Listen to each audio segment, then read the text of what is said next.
Shalom, actually, Shabbat Shalom, everybody. Happy Friday night.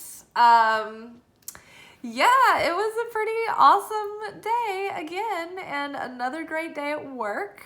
I am on like a roll with manifesting. I took it up a notch. So my Kabbalah teacher today so they do a show on YouTube called The Weekly Energy Boost, and it's on the Kabbalah Center channel. Highly recommend. But they were talking about today how April is a very challenging month for a lot of reasons. But one of the things that we are being challenged with right now is to not be reactive. So, and then avoid evil tongue, evil speech. So avoid talking negatively or just like emptily talking about people when you don't need to. Don't gossip or speak negatively about someone, or don't try not to be jealous about somebody or go off on any tangents about anybody like that. And try not to get angry or lose your patience. This is a month where if you can overcome yourself and your tendency to want to react, if you can practice restriction and pause before and use your free will to choose how you proactively respond to the situation, then you're elevating yourself and you're setting yourself up for every month of the year. Because this is all happening in the first 12 days of Aries after the new moon. So the first day of Aries after the new moon sets up the energy for your whole month, right? And so the way that you behave on that day, it kind of, has an effect on if you're going to be challenged, if you're going to have it a little easier, if you're going to be more fulfilled. And so then following that first day after the new moon, or starting at the new moon, those first 12 days of the moon cycle, that will affect like how you were that day, how reactive you were, or how transcendent you were, how awake you were, will depend on each month. So the second day of Aries will affect Taurus cycle, and the third will affect Gemini cycle, and so on and so on and so forth.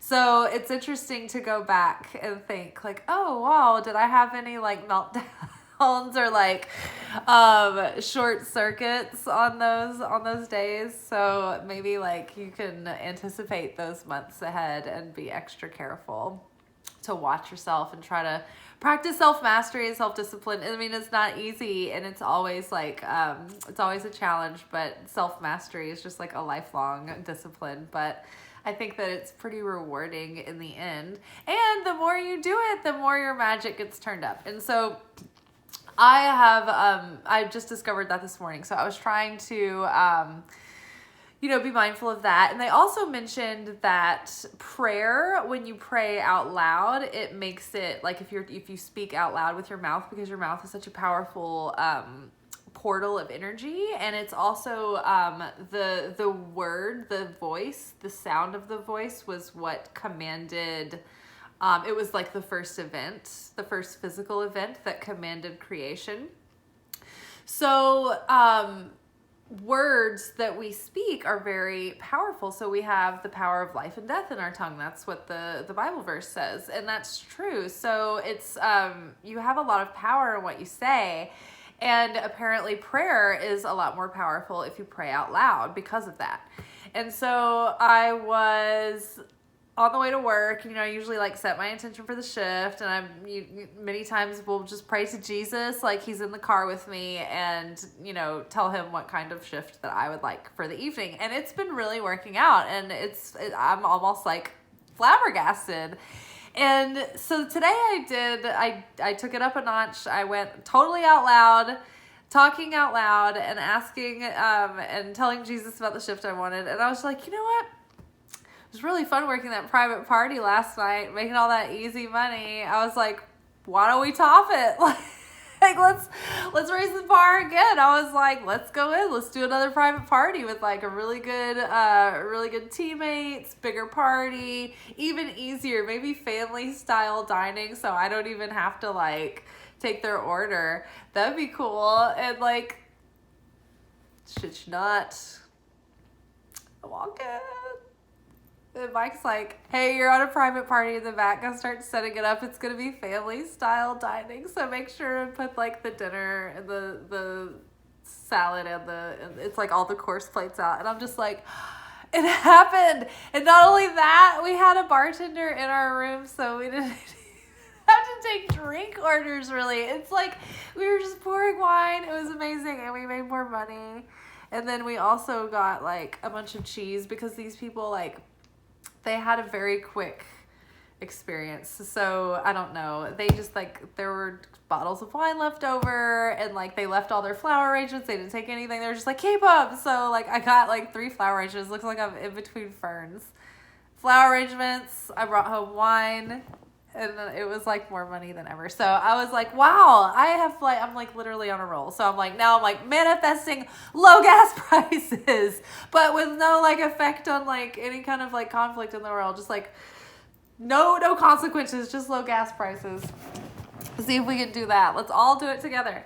Yeah, but anyway, so today we're going to talk about the extended reading for Friday. So the weekend, I'm really excited because it's been a challenging week, and I think that like last week started to get a little bit challenging towards the end. Just a lot of emotions flying high, like we're in Aries season, so there's like a lot of fire coming up, and you know, you're just like excited and you want to like go out and run out and take on the world and whatever, and it's like nothing's moving as fast as you want it to, like nothing's warming up as fast as we want it to warm up, like you know, you're just bursting at the seams. And also you're probably feeling Aries temper and like short fuse and impatience and feeling the frustration of being like a very fast forward fire energy. So welcome to the club. So it's been really frustrating, and it's been deeply emotional with all of these aspects in Pisces right now. So yeah, things have been feeling pretty upheavaled. And then we've had like a lot of like messages this week about how because we've been feeling all of these things and becoming a little bit neurotic, like our wish is delayed. It's like there's like these detours and like obstacles in the way. And so basically it's just like chill out, like think about something else, just release it all, let it go, put your mind elsewhere, trust that the universe is just gonna like untangle the knot and iron things out, and it's all gonna start flowing. Well, it's starting to flow. Look at this. We got Ace of Cups for the weekend. This is so great. It's like your cup runneth over, like you have this like new sense of emotional well-being, like the sense of renewal, this like resurrection, which is interesting because we're approaching like Passover this week and Easter. And so these are all themes about Passover is about overcoming. It's about freeing yourself from slavery. So it's about overcoming things in your life that have power over you. It's about taking your power back and having sovereignty and ownership over your emotions, over your thoughts. It's about having the strength to overcome addictions and to just master things that have normally mastered us in the past.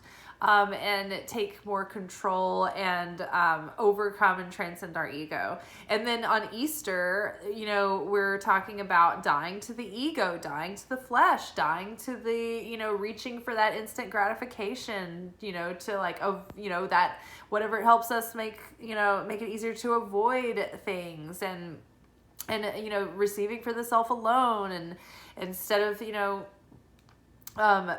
putting the ego aside and thinking about things from a higher point of view and a higher consciousness.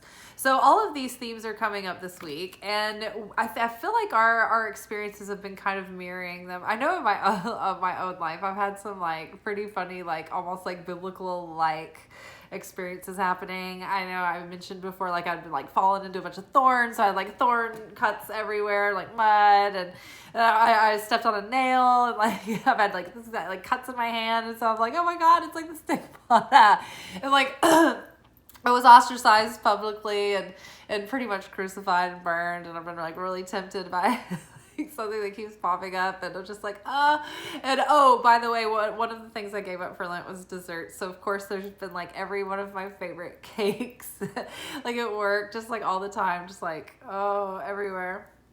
So we're finally kind of like getting to the end of this this period of window of time of this like kind of like testing and temptation. And so now it's like spring is coming, celebration is around the corner, and we're feeling really renewed, and we're feeling this new cycle starting, this new beginning, and we're just feeling really light on our feet and very hopeful. And I think that like there's been a lot of, it's like we've been healing things for a really long time, and it's been like slow and steady progress, but then all of a sudden it just felt like maybe we plateaued for a second, and then all of a sudden it's like this resurgence of like, you're starting to feel like so much better before you even know it. And I don't know, you're just feeling like more of yourself than ever. And I think that's good. I think we should all just turn the volume up on ourselves and just get really into it. And it's funny, the other day somebody said, oh, I don't know, maybe I'm just taking an ego trip. And I'm like, hey, take the ego trip. Life's hard. Like swim in it, like feel good about yourself, whatever. But yeah, just be, feel good about yourself and be nice to others. Be good to others and feel good about thyself. So yeah, I'm really excited. And this is like new love, new joy, new motivation, new inspiration, new creativity, all of the wonderful, dreamy, good feeling things. It could also mean kind of a new feeling around your home life and home situation. The cups are about all of our relationships and, the things that make us feel nurtured and secure and those deep core emotional needs. And for me, that has to do with like the essence of the home, not necessarily like the physical structure, but so a new sense of home, an up-leveling, all around in every area. I just feel like just good vibes coming, good moods. Feel good. 80s into the movie soundtrack song feel good. Like synth feel good kind of level. I feel like I'm starting to sound insane. It's that time of night. As usual, this is the late show that people, I don't know, who watches it at night and who watches it in the morning. I feel like I have some late night people who maybe like see it at night because there's always like some views by morning. Woo! Okay, what do we got here? Let's see. This is part of the journey. Don't worry, you're on the right path. These challenges are meant to grow you. I love how like these cards always just comment on like what we've just been talking about. This is so cray. So yeah, everything that we've been dealing with has been literally just part of that, the energy of the first portion of Aries and April, that Aries new moon.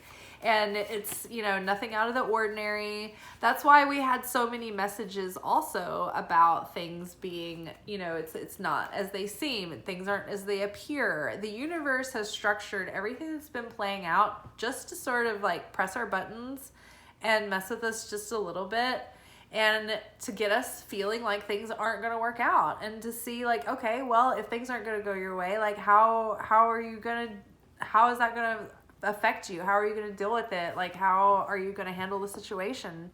Are you going to handle it in a way that reflects all that you've learned and all that you've come through and tried to embody? Or are you going to like short circuit and be reactive and do something that's like self-sabotagey? And I feel like everybody's probably just like kind of hanging on by a thread, but holding it together. That's how I feel anyway. I feel like I've definitely been graced with grace, helping me not react in any way that I would regret, or that would leave a bad taste.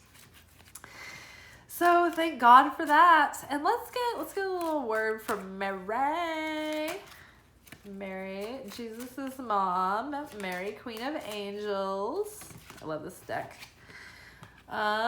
Prayer. Instead of worrying, I pray about this situation to bring about real solutions. So remember, we were talking about it's a lot more powerful to pray out loud. I mean, all prayer is good. You can pray in your heart. You can pray like up in your head. You can pray by writing. I like to write my prayers. That's very powerful too. Anything that brings your thoughts into more of a physical manifestation is a very powerful act of creation. Yeah, so don't worry about anything. just be certain that the universe is working things out in your favor, that it's all going to play out in your highest good and the highest good for all in the end. Things may not be as they seem.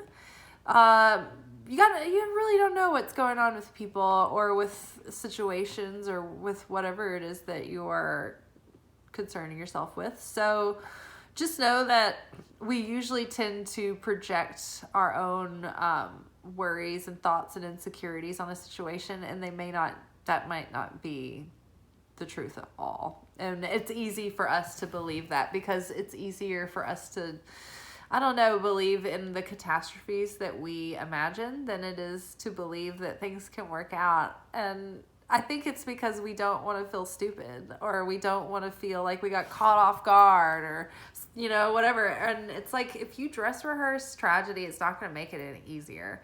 So yeah, I think that people are always afraid to get their hopes up, or they're afraid to whatever, because they're like, well, what if I get let down? And it's like, well, I feel like disappointment is disappointment either way.